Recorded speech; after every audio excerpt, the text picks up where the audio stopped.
सामने आकर मुकाबला करें। मार्च में मार्च होगा, इस्लामाबाद आकर हक छीनेंगे। हर मैदान में हुकूमत के खिलाफ लड़ रहे हैं। आपकी खिदमत ने पूरे पाकिस्तान को दिखा दिया है कि इन कठपुतलियों का असल औकात क्या है। 2018 में तो धांधली हुआ था, उनका असल औकात यही है। कराची उनको तीसरी नंबर में इंशाल्लाह ताला, अगले इलेक्शन में तीसरी नंबर, उनके सारे जमानत जब्त हो जाएंगे। अब वो परेशान है कि जब हम यूसुफ बलोच जैसे कारकुन को टिकट दिलवाएंगे तो वो धांधली से भी आपको नहीं हरवा सकेंगे। हर मैदान में हम इस हुकूमत के खिलाफ लड़ रहे हैं और उनको शिकस्त दिलवा रहे हैं। जहां जहां बाय इलेक्शंस हुए हैं, जहां बाय इलेक्शंस हुए हैं, कराची से लेके सांगर तक, सांगर से लेके पेशीन बलोचिस्तान तक हुकूमत का इबरतनाक शिकस्त हुआ है। पहले वो बड़ा सुकून से बैठे थे कि ऑपोजिशन तो इलेक्शंस भी बॉयकॉट कर देंगे, ऑपोजिशन तो सेनेट भी बॉयकॉट कर देंगे, उनका रास्ता आसान हो जाएगा। लेकिन पाकिस्तान डेमोक्रेटिक मूवमेंट ने वो सियासी कार्ड्स खेले हैं कि अब वो बाय इलेक्शंस की वजह से भी परेशान है, अपने सेनेट इलेक्शंस की वजह से भी बहुत ही परेशान है। इंशाअल्लाह ताला Pakistan democratic movement senate elections में भी इस हुकूमत को ना सिर्फ सिंध से, पंजाब से, मगर इस्लामाबाद में हम वार कर रहे हैं। बुलेटिन में आगे बढ़ेंगे। आपको बताएं कि इलेक्शन कमीशन और पाकिस्तान ने गिरफ्तार सियासी रहनुमाओं के प्रोडक्शन ऑर्डर जारी करने से इनकार कर दिया। कहा है कि ये हमारा दायरा इख्तियार नहीं। इलेक्शन कमीशन की जानिब से ये मौक़िफ़ पीपल्स पार्टी की दरखास्त पर अपनाया गया है। दूसरी जानिब इलेक्शन कमीशन ने गिरफ्तार हलीम आदिल शेख के प्रोडक्शन ऑर्डर की दरखास्त भी रद्द कर दी है। उधर सुप्रीम कोर्ट में सेनेट इंतखाबात ओपन बैलेट से मुतालिक सदारती रेफरेंस में चीफ जस्टिस गुलजार अहमद का कहना है, ओपन बैलेट से हॉर्स ट्रेडिंग खत्म होगी या नहीं कुछ नहीं कह सकते। आर्टिकल 59 में खुफिया वोटिंग का कोई जिक्र नहीं। आर्टिकल 63A का इतलाक सेनेट इलेक्शन पर नहीं होता।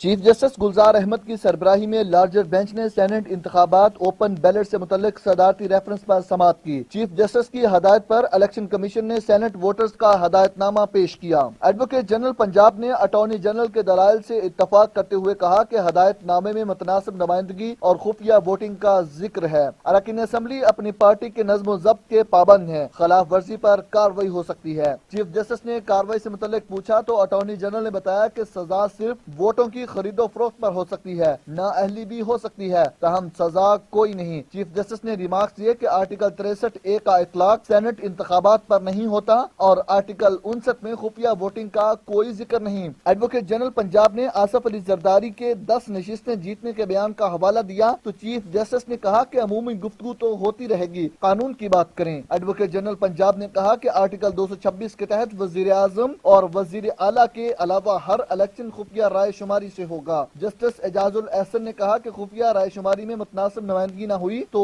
आइन की खिलाफ वर्जी होगी। एडवोकेट जनरल पंजाब ने दलाइल मुकम्मल होने के बाद एडवोकेट जनरल सिंध सुल्तान तालिबुद्दीन ने दलाइल दिए। एडवोकेट जनरल सिंध ने कहा कि हॉर्स ट्रेडिंग का सबने सुना है, शवाहिद किसी के पास नहीं। चीफ जस्टिस ने रिमार्क्स दिए कि आइन बजाते खुद भी एक सियासी दस्तावेज है, आईनी तशरीह करते वक्त अदालत सियासी काम ही कर रही होती है। एडवोकेट जनरल सिंध ने ओपन बैलेट से हॉर्स ट्रेडिंग खत्म होने का सवाल उठाया तो चीफ जस्टिस ने कहा कि ओपन बैलेट से हॉर्स ट्रेडिंग खत्म होगी या नहीं कुछ नहीं कह सकते। अफसोस है पाकिस्तान पीपल्स पार्टी और मुस्लिम लीग नून अपने ही मुआहदे से फिर गई। मिसाक जमहूरियत में खुफिया तरीका कार को खत्म करने का मुआहदा किया, लेकिन दोनों पार्टियां अब इस पर अमल नहीं कर रही। एडवोकेट जनरल सिंध ने इलेक्शन कमीशन की तरमीम के मौक़िफ़ की तायीद करते हुए कहा कि आइन के आर्टिकल 226 में तरमीम किए बगैर वफाकी हुकूमत की ख्वाहिश पूरी नहीं हो सकती। चीफ जस्टिस ने शुक्रिया के साथ जाने का कहा तो एडवोकेट जनरल ने कहा कि दलाइल अभी मुकम्मल नहीं हुए, ताहम चीफ जस्टिस ने एडवोकेट जनरल बलूचिस्तान को रोस्टरम पर बुलाया। एडवोकेट जनरल बलूचिस्तान और एडवोकेट जनरल पंजाब ने भी अटॉर्नी जनरल के दलाइल अपनाए। अदालत ने समाअत 1 रोज के लिए मुलतवी कर दी। इलेक्शन कमीशन ने सेनेट इंतखाबात के लिए परवेज रशीद के कागजात नामजदगी मुस्तरद कर दिए। लीगी रहनुमा के कागजात नामजदगी पर तहरीक इंसाफ ने एतराज दायर किया था। यूसुफ रजा गिलानी, फैसल वावडा को सेनेट इंतखाबात के लिए अहल करार दे दिया गया। सेनेट की टेक्नोक्रेट नशिस्तों पर मुस्लिम लीग नून के आजम नजीर तारिड और पीटीआई के बरिस्टर अली जफर बिला मुकाबला कामयाब हो गए। परवेज रशीद पर 6 एतराजात दाखिल हुए थे, जिनमें से 5 एतराजात रद्द कर दिए गए। परवेज रशीद पर पंजाब हाउस इस्लामाबाद के साथ लाख दहिंदा होने का इल्जाम है। पीटीआई की जैनब आमिर इंतजारात दाखिल कराते हुए कहा, परवेज रशीद ने कागजात नामजदगी जनरल नशिस्त के लिए जमा कराए, लेकिन बयान हल्फी टेक्नोक्रेट की सीट का है।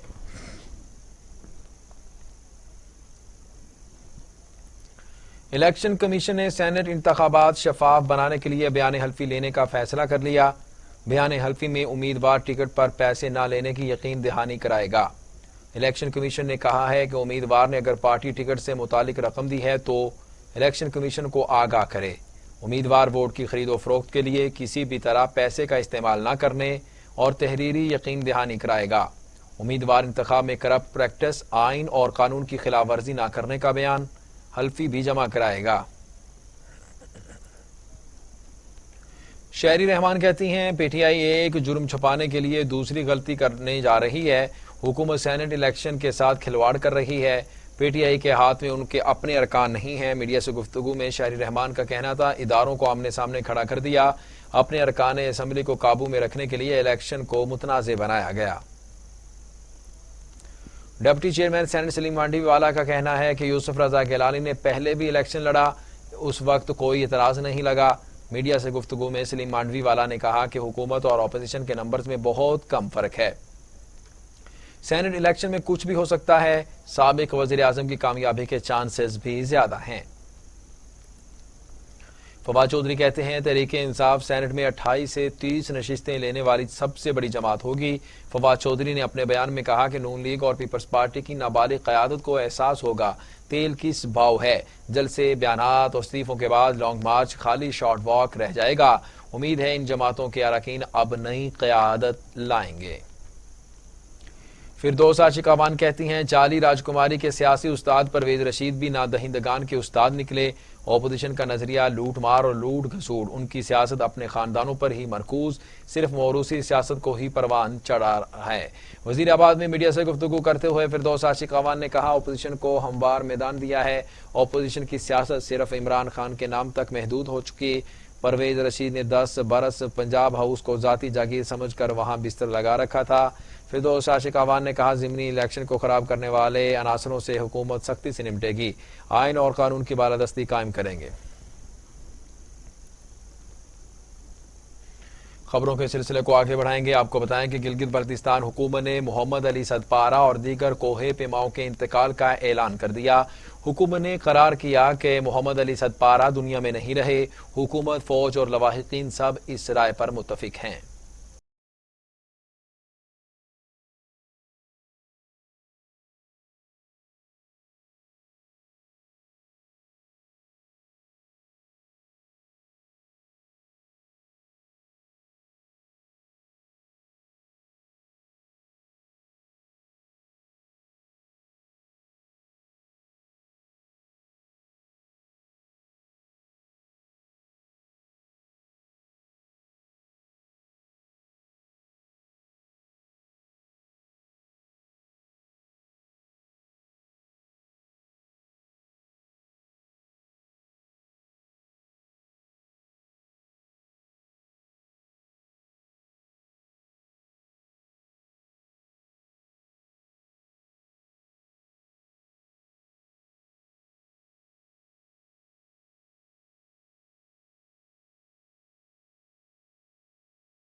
कोयटा के मगरबी बाईपास पर चेक पोस्ट के करीब धमाका। एफसी का एक सिपाही शहीद, 2 अफराद जख्मी हो गए। बारूदी मवाद एक मोटरसाइकिल में नस्ब था। एफसी का काफिला करीब से गुजर रहा था कि धमाका हो गया है। आपको बता रहे हैं कि कोयटा के मगरबी बाईपास पर चेक पोस्ट के करीब धमाका। एफसी का एक सिपाही शहीद, 2 अफराद जख्मी हो गए। बारूदी मवाद एक मोटरसाइकिल में नस्ब था। एफसी का काफिला करीब से गुजर रहा था, धमाका हो गया। कोरोना के खिलाफ तमाम तर कोशिशें तदाबीर बेसूद हो गईं। वायरस 24 घंटों में मजीद 52 इंसानी जिंदगियां निकल गया। अमवात 12,488 हो गई। मजीद 1,272 अफराद में वायरस की तशखीस हुई। 5,67,300 अफराद कोरोना में मुब्तला हो चुके। 5,30,600 अफराद सेहतयाब, जबकि 24,000 मरीज जेर इलाज हैं। कोरोना से मजीद 52 अफराद इंतकाल कर गए। पंजाब में 5,138, सिंध में 4,263, खैबर पख्तूनख्वा में 2,015, बलूचिस्तान में 199, गिलगित बल्तिस्तान में 102, आज़ाद कश्मीर में 284, इस्लामाबाद में 487 अमवात हो चुकी हैं। 24 घंटों में 1,272 अफराद में कोरोना वायरस की तशखीस हुई है। पंजाब में 1,65,716, सिंध में 2,54,700, खैबर पख्तूनख्वा में 70,306, गिलगित बल्तिस्तान में 4,000 और इस्लामाबाद में 43,000 अफराद कोरोना का शिकार हुए। दुनिया भर से आपको बताएं कि कोरोना से हलाकतों की तादाद 24,43,000 हो गई। मरीजों की तादाद 11,06,00,000 तक जा पहुंची। 8,55,00,000 मरीज सेहतयाब हो चुके। मुजी कोरोना वायरस के वार जारी। अमेरिका में 5,03,000, ब्राजील में 2,42,000, भारत में 1,56,000, मैक्सिको में 1,77,000, रूस में 82,000, फ्रांस में 87,200, बरतानिया में 1,19,000, सऊदी अरब में 6,445 अमवात हो चुकी हैं।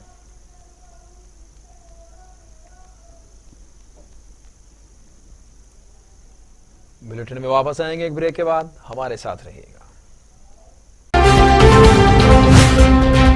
कहते हैं सुनामी का मतलब IMF की गुलामी। महंगाई है। जिसने PTI को वोट दिया था वो परेशान है।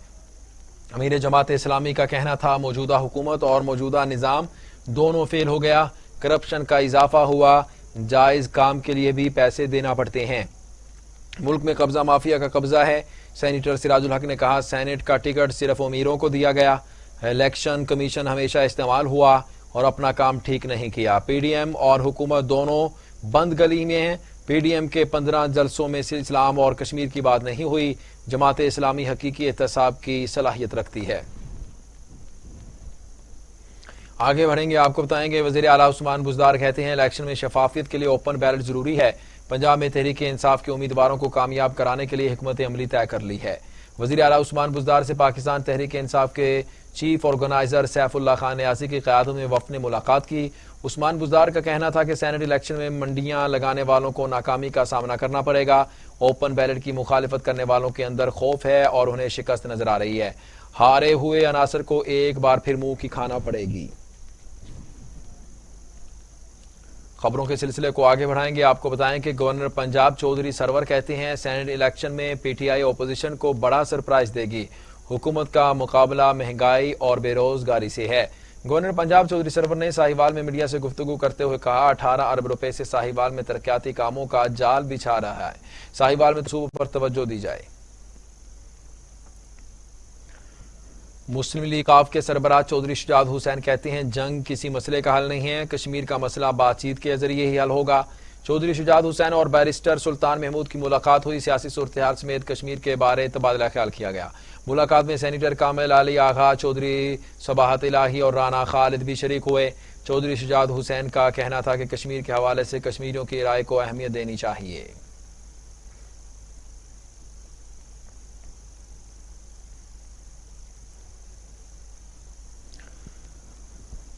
वज़ीर खारिजा शाह महमूद कुरैशी कहते हैं कि गुज़श्ता 10 बरस से पाकिस्तान और मिस्र के ताल्लुकात जो तातुल का शिकार हुए थे वो असर नौ बहाल हो चुके हैं।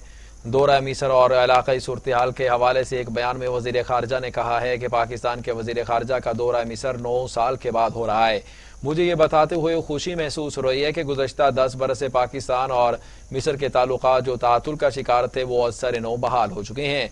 शाह महमूद कुरैशी ने कहा कि मिस्र के वज़ीर ख़ारजा माह रमज़ान के बाद पाकिस्तान तशरीफ लाएंगे और मेरे हमरा मुश्तरका वजारती इजलास की सदारत करेंगे। नाज़रीन, भारत अपने ओछे हथकंडों से बाज न आया। सिखों को वीज़े जारी होने के बावजूद उन्हें पाकिस्तान आने से रोक दिया। पाकिस्तान सिख गुरुद्वारा प्रबंधन कमेटी के मेंबर सरदार अंदरजीत सिंह के मुताबिक भारतीय 720 सिख यात्रियों को वीज़े जारी किए गए, मगर भारत ने पाकिस्तान आने से रोक दिया। आज सिखों का इंतजार करेंगे, अगर उन्हें ना आने दिया तो भारत के खिलाफ मुजाहिरा करेंगे। तहसील दीना में कला रोहतास आज भी पूरे आबोताब के साथ बीते दिनों की दास्तानें सुनाता है। 12 दरवाजों समेत अनगिनत शाहकार इस किले से जुड़े हैं। देखते हैं मोहम्मद अफजल की रिपोर्ट।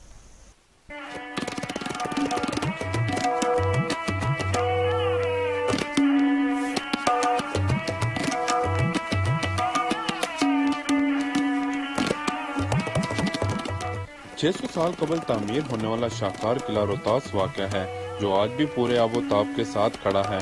किला रोहतास की दीवारों पर लगे पत्थर आज भी आने वाले सियाहों को इन दिनों की दास्तान सुनाता है और इस शाही दौर में ले जाता है, जब शाही काफिले इन दरवाजों से गुजरा करते थे, मगर हुकूमत और आसार कदीमा की अदम तवज्जो के बाद यह तारीखी विरसा अपनी शिनाख्त खो रहा है।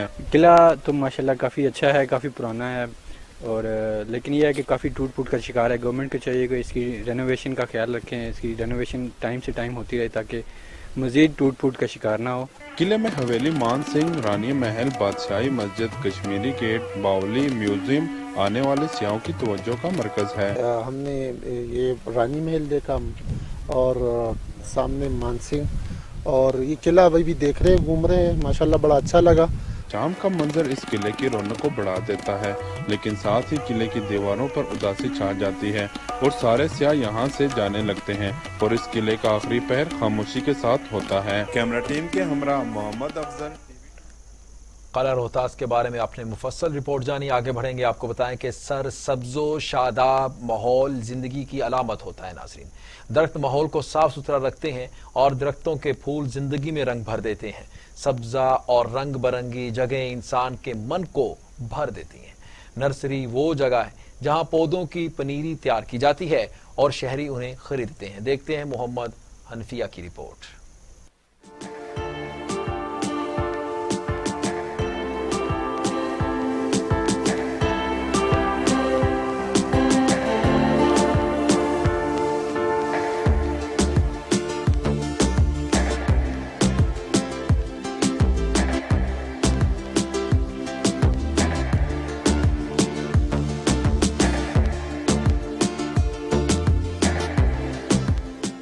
सब्ज़ा ज़िंदगी की अलामत है और फूल ज़िंदगी में रंग भर देते हैं। सरसब्ज और फूलदार जगह हमेशा से इंसानों के मनपसंद मनाज़र रहे हैं। नर्सरी ही वो जगह है जो फूल लगाने के लिए पनीरी और दरख्त लगाने के लिए पौधे फराहम करती है। आइए देखते हैं कि किस तरह से फूल और पौधे हमारी तवज्जो के मुंतज़िर हैं।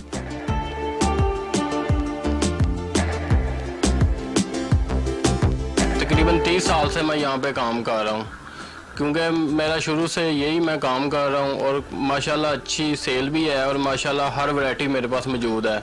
मेरे पास खाद और सीजनल फ्लावर, इंपोर्टेड प्लांट, हर चीज़ हर टाइम मौजूद होते हैं। और इसके अलावा मेरे पास शावर, प्लास्टिक पॉट, कटर, रंबी, ऑल जो टूल्स इस्तेमाल होते हैं प्लांटेशन और गार्डन मेंटेनेंस के लिए, हर चीज़ मौजूद है। वेयर हाउस मैंने इधर बैक साइड पे बनाया हुआ है, 5 मिनट की मसाफरत पर। उधर कुछ पौधे मेरे बाकी मैंने इधर रखे हुए हैं। ये हमारे पास कुछ सीमेंट के पॉट भी हमारे पास मौजूद होते हैं, सीमेंट की क्यारियाँ भी हम इसको कहते हैं।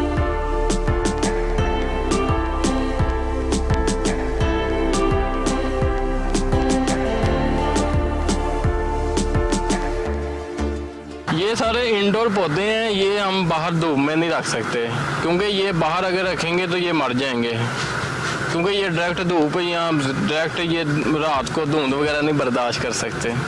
इसलिए इनको हम अंदर उठा के रखते हैं, जहाँ तो हम इसका जाली का इस्तेमाल करते हैं, जहाँ हम इसको सायादार दरख्त में रखते हैं। ये चॉकलेट ड्राई सीनी है, ये रेड ड्राइसिनी है, ये पिट्स फार्म है, वो मकई पत्ता है, ये कुछ पौधे भरे हैं डाकू ड्राइसिनिया के। ये क्रोकस घास है सर, ये सर चूची ड्राइसिनी है, गोल्डन पाम है सर। ये सर फार्क एरिया है हमारे पास, आउटडोर पे भी इस्तेमाल हो सकता है, इंडोर भी इस्तेमाल हो सकता है। ये इसको हमने इसलिए अंदर रखा था क्योंकि ये अब धुंध वगैरह पड़ रही थी, इसके पत्ते वगैरह वो डैमेज हो रहे थे। शल्फोरा है।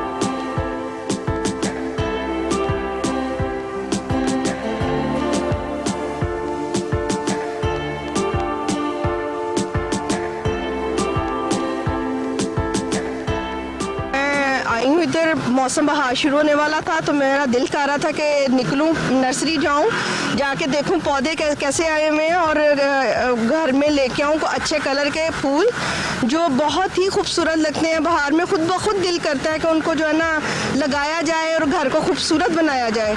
तो इस सिलसिले में नर्सरी आई थी। इनकी नर्सरी बहुत ही ज़बरदस्त है, बड़ा रीज़नेबल प्राइस है और बड़ी अच्छे पौधे हैं, फूल बहुत ही प्यारे हैं। आप एक दफ़ा लेके जाएं, लगाएं, बहार को एंजॉय करें। ज़रूरी नहीं होता कि आपके घर बहुत बड़े हों तो आप जो है ना एंजॉय करेंगे। आपके घर जैसे भी हैं, आपका माइंड होना चाहिए कि आपका माइंड क्या है। माइंड हमारा ये है कि हमें अपने गमलों में भी बहार को एंजॉय करना है। इन गमलों को बहार के फूलों से भरें और एंजॉय करें। बहुत ही एंजॉय करता है बंदा, मज़ा भी आता है और मौसम भी ऐसा है कि आपका खुद ब खुद दिल करता है कि आप इनके बीच में बैठे इनसे बातें करें। ये थोड़ी देर के लिए आते हैं हमारे बीच में, बहार के जो फूल हैं। सदा तो ये दूसरे पत्ते वाले रहते हैं दरख्त, ये फूल आते हैं, इनसे बातें करें, ये भी खुश होंगे, आपका भी दिल जो है ना खुश होगा और फ्रेश हो जाएंगे आप बिल्कुल। आपकी सेहत पर भी अच्छा असर, आंखों को भी अच्छा लगेगा। सबसे बड़ी बात अल्लाह ताला का जो है ना शुक्र अदा करने को दिल करेगा कि इतनी नाफरमानियों के बावजूद अल्लाह ताला ने हमें इतने प्यारे मौसम, इतनी प्यारी बहारें अता फरमाई हैं और इसका शुक्र भी अदा करने को दिल करेगा और करें भी।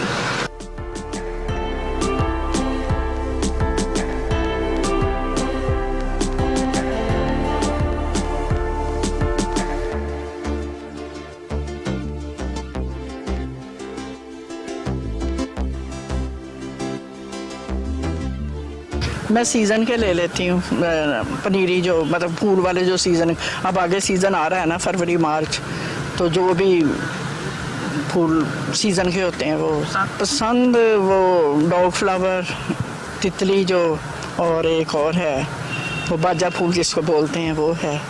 पटोनिया लिया 200 गमला है साड़ा, 400 है प्याज साड़ा, जिन्हें 5 रंग ने। ऐसे लावांगे अगे जाके अपने घर जिधर असी काम कर रहे हैं और खूबसूरती माशाल्लाह निकलेगी, असी भी देखेंगे, लोग भी देखेंगे, और तो साड़ी मेहनत वापस आ जाएगी। और भी हमने काफ़ी सारे पौधे इत्थों लैने हैं।